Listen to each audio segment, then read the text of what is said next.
யோபுடைய சரித்திரம் 16ஆம் அதிகாரம். அதற்கு யோபு பிரதியுத்தரமாக, இப்படிப்பட்ட அநேக காரியங்களை நான் கேட்டிருக்கிறேன். நீங்கள் எல்லாரும் அலட்டுண்டாக்குகிற தேற்றவாளர். காற்றை போன்ற வார்த்தைகளுக்கு முடிவிராதோ? இப்படி நீ உத்தரவு சொல்ல உனக்கு துணிவு உண்டானதென்ன?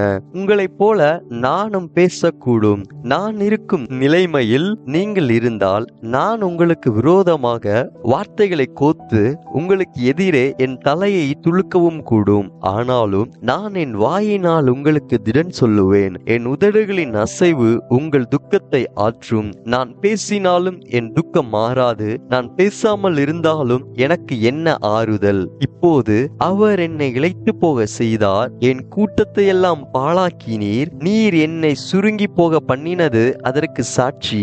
என் மெலிவு என்னில் அத்தாட்சியாக நின்று என் முகத்துக்கு முன்பாக உத்தரவு சொல்லும். என்னை பகைக்கிறவனுடைய கோபம் என்னை பீறுகிறது. என் பேரில் பற்கடிக்கிறான். என் சத்துரு கொடிய கண்ணினால் என்னை பார்க்கிறான். எனக்கு விரோதமாக தங்கள் வாயை விரிவாய் திறந்தார்கள். நிந்தையாக என்னை கன்னத்தில் அடித்தார்கள். எனக்கு விரோதமாக ஏகமாய் கூட்டம் கூடினார்கள். தேவன் என்னை அநியாயக்காரன் வசமாக ஒப்புவித்து துன்மார்க்கரின் கையில் என்னை அகப்பட பண்ணினார். நான் சுகமாய் வாழ்ந்திருந்தேன். அவர் என்னை நறுக்கி என் பிடரியை பிடித்து என்னை நொறுக்கி என்னை தமக்கு இலக்காக நிறுத்தினார். அவருடைய வில்லாளர் என்னை சூழ்ந்து கொண்டார்கள். என் ஈரலை தப்ப விடாமல் பிளந்தார். என் குச்சை தரையில் ஊற்றிவிட்டார். நொறுக்குதலின் மேல் நொறுக்குதலை என் மேல் வர பண்ணினார். பராக்கிரமசாலியை போல என் மேல் பாய்ந்தார். நான் இரட்டு சேலையை தைத்து என் தோளின் மேல் போர்த்து கொண்டேன். என் மகிமையை புழுதியிலே போட்டுவிட்டேன்.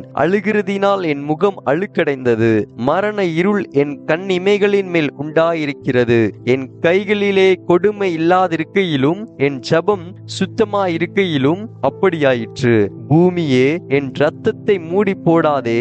என் அலறுதலுக்கு மறைவிடம் உண்டாகாதிருப்பதாக. இப்போதும் இதோ என் சாட்சி பரலோகத்தில் இருக்கிறது.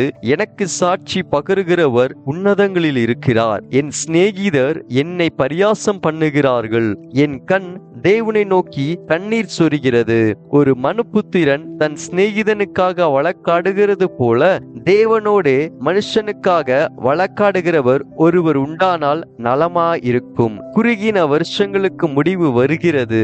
நான் திரும்பி வராத வழியே போவேன் என்பதே. ஆமேன்.